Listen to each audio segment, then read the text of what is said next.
आज से 5000 वर्ष पहले इस सारे संसार पर क्षत्रियों का शासन था। केवल 5000 वर्ष में हमारा इतना पतन हुआ कि आज संसार में सुई की नोक रखने जितनी जगह पर हमारा शासन नहीं। शासन आते हैं और चले जाते हैं, ये कोई बड़े पतन का सूचक नहीं है। लेकिन आज से 5000 वर्ष पहले तक इस संसार के सर्वश्रेष्ठ ज्ञानी, इस संसार के सर्वश्रेष्ठ तपस्वी, इस संसार के सर्वश्रेष्ठ योद्धा, वीर, सूरवीर हमारे समाज में थे। आज न हमारे पास शौर्य है, न पराक्रम है, न ज्ञान है, न तपस्या है। आज 15 मिनट खड़े रहने में 5-7 सूरवीर धराशायी हो जाते। ये हमारी शारीरिक स्थिति। मानसिक स्थिति ये है कि हमारे को कोई कितना ही कहता रहे, हमारे दिमाग के अंदर अच्छी बात घुसती है। हमको इन पतन और पराभव के कारणों को ढूंढना पड़ेगा। हम चाहें कि हम जैसे जैसा जीवन जीते रहें और क्षत्रिय बने रहेंगे, ये संभव नहीं। भगवान देव पतन कैसे हुआ? जब किसी भी समाज का पतन होता है तो सबसे पहले वो समाज अपने धर्म को भूलता है। स्वधर्म क्या है इसको पहचानने की कोशिश नहीं करता और पाखंडी धर्मों के चक्कर में फंस करके अपने स्वधर्म को तिलांजलि दे देता। तब उसके पास उत्थान का जो पहला साधन स्वधर्म है वो उसके हाथ से चला जाता है और धर्म के नाम पर पाखंड में वो ठगा जाता है, जिससे उसका न कोई सांसारिक क्षेत्र में उसको लाभ मिलता है, न आध्यात्मिक क्षेत्र में उसको कोई लाभ मिलता है। वो अपने स्वधर्म से दूर भटक जाता है। उसके बाद वो समाज अपने इतिहास को भूलता है। आज विभिन्न क्षेत्रों में ऐसा कोई क्षेत्र नहीं जिसके अंदर हमारा महापुरुष पैदा नहीं हुआ हो और जिसने संसार भर में अपनी ख्याति नहीं पैदा की। वो रजनीश कहता था 10,000 रोज 10,000 मनुष्यों को, सैनिकों को रोज युद्ध में मारने वाला भीष्म पितामह भी क्षत्रिय समाज में पैदा हुआ। और चींटी को भी मत मारो, ये अहिंसा का उपदेश करने वाला भी क्षत्रिय समाज में हुआ। चारों तरफ की ज्ञान की हमने पराकाष्ठाएं तोड़ दी, वीरता की हमने पराकाष्ठाएं तोड़ दी, तपस्या की हमने पराकाष्ठाएं तोड़ दी।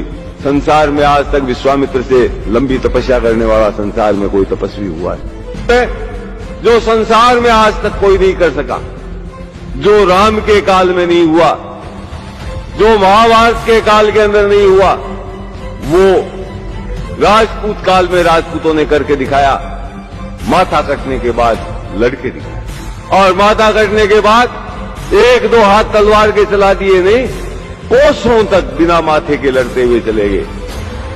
लोगों का सिर यहां पड़ा है, धड़ मिला है 5 कोस दूर, धड़ मिला है 10 कोस दूर। आज दोनों जगह उनकी समाधियां बनी हुई हैं, दोनों जगह पूजे जाते हैं। जहां सर गिरा वहां भी समाधि बनी हुई है, वहां भी पूजा होती है। जहां धड़ गिरा वहां भी समाधि बनी हुई है, वहां भी पूजा। ऐसा कोई क्षेत्र नहीं था जिसके अंदर हम सर्वश्रेष्ठ नहीं, और आज ऐसा कोई क्षेत्र नहीं है जिसके अंदर हम सबसे गए गुजरे।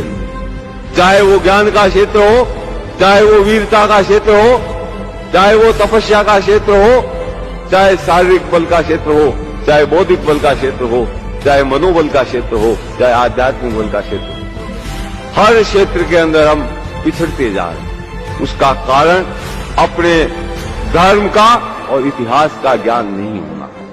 इतिहास मरे हुए समाज को पुनर्जीवित करने की क्षमता रखता है।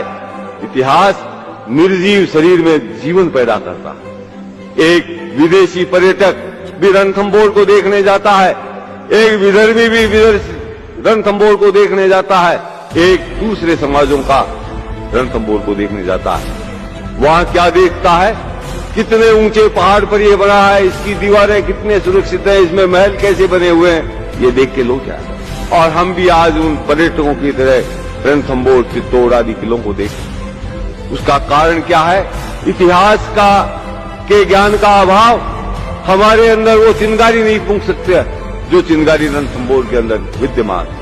यदि हमको इतिहास का ज्ञान होता तो कोई भी राजपूत रणथंभौर के किले की सीढ़ियों पर चढ़ता तब उसका कलेजा धक धक करने लग जाता, कहीं ऐसा नहीं हो अंदर जोहर हो रहा हो, मैं अंदर प्रवेश करूं, कहीं जोहर की जलती ज्वालाएं मेरे को नजर नहीं आए, कहीं ऐसा नहीं हो जीत कर भी दुश्मन के झंडों को आगे करके लौट रहा हमीर जोहर के निराशाजनक प्रदर्शन को देख करके अपने जीवन से निराश हो गया हो, वो कहीं अपना मस्तक काट करके शिव जी के ऊपर नहीं चला रहा। इस इतिहास का ज्ञान नहीं है तो हमारे लिए रणथंभौर एक पत्थरों की दीवारों से अधिक कुछ नहीं, एक पत्थरों का संग्रह मात्र है। आज हम अपने स्वधर्म को भूल रहे हैं, पराये धर्म को अपना धर्म समझ रहे हैं। कृष्ण भगवान ने गीता में कहा है, श्रेया नाम स्वधर्मो विगुण पर धर्मो भयाव, तेरे स्वधर्म का पालन करने में ही तेरा कल्याण है।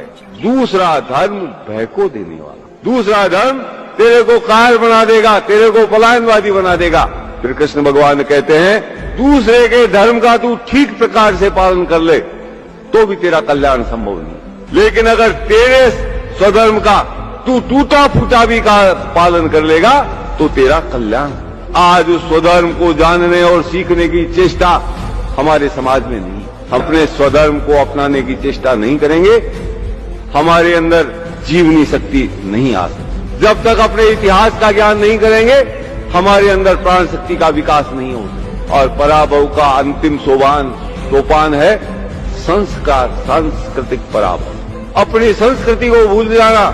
आज भी हर दिन हमारा बोल चाल, रीति रिवाज, खान पान, रहन सहन सब दूषित होता है। इस पूंजीवादी सभ्यता और पूंजीवादी संस्कृति यानी विदेशी सभ्यता और विदेशी संस्कृति यानी ईसाइयत की सभ्यता और ईसाइयों की संस्कृति का प्रचार आज इस देश के अंदर चैत्र शुक्ला प्रतिपदा को कोई नया वर्ष नहीं मनाता। 1 जनवरी को ये धर्म के ठेकेदार बने हुए शुभकामनाएं देते हैं, नए साल की शराब पी के नाचते हैं। शहरों में जाकर के देखो, ये सारे पी करके होटलों में नाचते हैं। और अपने स्वधर्म को सीखना पड़ेगा। सिखाएगा कौन? उपनिषदों में लिखा है, क्षत्रियों ने अपना ज्ञान कभी किसी को नहीं दिया, इसीलिए उन्होंने करोड़ों वर्ष तक इस सृष्टि पर शासन किया। हमारे धर्म का कोई ग्रंथ नहीं है जिससे हम ये सीख ले कि ऐसा शास्त्र धर्म हमको, जो हमारे श्रेष्ठतम ग्रंथ हैं, उपनिषद, वाल्मीकि रामायण, महाभारत, गीता आदि के अंदर सर खपा करके ये ढूंढना पड़ेगा कि हमारे पूर्वज किस रास्ते पर चल करके इतने महान बने। उस रास्ते को हम स्वयं ढूंढें, उस रास्ते पर अग्रसर हों, तब हमारा उत्थान संभव है। लेकिन आज राजपूतों के गांवों की, राजपूतों के परिवारों की और राजपूत नवयुवकों की सबकी मानसिकता यह है, पेट कैसे भराए। पेट भरना कोई समस्या नहीं, कुत्ता भी अपना पेट भरता है। किसी को भूखे मरते सुना क्या आपने? कुत्ता फला जगह भूखा मरता। पेट की आग में इतनी क्षमता है कि वो आदमी को दौड़ा करके अपना पेट अपने आप भर ले। मनुष्य में, पशु में अगर कोई अंतर है, पशु भी पेट भरता है, बच्चे बच्ची पैदा करता है, और मनुष्य भी ये काम करता है। जब तक यहां तक मनुष्य सीमित है, पशु में उसमें कोई अंतर नहीं। मनुष्य की विशेषता उसके स्वधर्म का ज्ञान है। वो अपने स्वधर्म का ज्ञान अर्जित करके उसके रास्ते पर चलता है, सह उद्देश्य जीवन जीता है, अपने स्वधर्म का पालन करने के लिए जिंदा रहता है, तब वो मनुष्य है, तभी वो क्षत्रिय है। और आज एक भी राजपूत इस मार्ग पर चलने के लिए तैयार है। उनको ऐश चाहिए, उनको आराम चाहिए, उनको दूसरों की देखा देखी अपनी संस्कृति को तूली लगाना मंजूर है, लेकिन अपने धर्म, इतिहास और संस्कृति को रक्षा के लिए प्रयत्न करना मंजूर है। आज हम धर्म खो चुके हैं, इतिहास को हमने गंवा दिया है। झूठे इतिहास को हम पढ़ करके हमारा इतिहास मान रहे हैं, अपने मुंह से अपने महापुरुषों को कलंकित कर रहे हैं। और अब आजादी के बाद हमने अपना जनाजा निकालने की तैयारी कर ली। आजादी के बाद हमारा जितना सांस्कृतिक पतन हुआ है, उतना पिछले 5000 वर्षों में, जितना पतन हमने पिछले 50 वर्षों में। इस पतन के बाद हम राजपूत नहीं रहेंगे, हम क्षत्रिय नहीं रहेंगे, इस बात को आपको स्वीकार करना चाहिए। और नहीं स्वीकार करेंगे तो भी आप राजपूत नहीं हैं। स्वीकार करेंगे तो प्रयत्न करेंगे क्षत्रिय बने रहने के लिए, राजपूत बने रहने के लिए, और तब हो सकता है हमारा ये डूबता हुआ समाज डूबने से बच जाए।